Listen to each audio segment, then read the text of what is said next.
Mula sa Bear Brand, isang kwento ng batang matibay. Dear Tay, nalaman ko po kahapon sa internet na 8,092 kilometers daw ang distance ng Pilipinas at Saudi. Ang layo pala talaga. Pero kahit malayo kayo, lagi ka po naming iniisip. Ginagawa ko po lahat ng binilin mo sa akin bago po kayo umalis. Mahirap palang maging kuya sa bahay, Tay. Araw-araw, tumutulong ako kay nanay at ginagalingan ko sa school kahit online pa to. Gusto ko po kasi maging matibay para kila nanay at ate Princess, para hindi ka na po mag-alala dyan. Sana maging proud po kayo sa akin. Alam niyo, Tay, miss ko na yung clubs at activities ko sa school. Kailan kaya kami makakapasok ulit?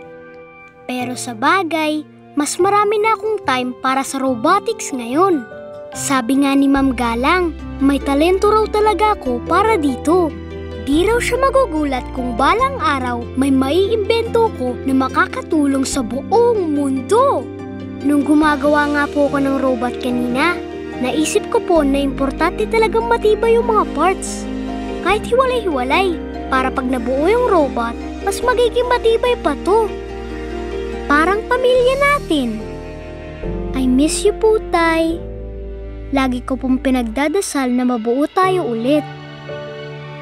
Love, your future engineer, Sire.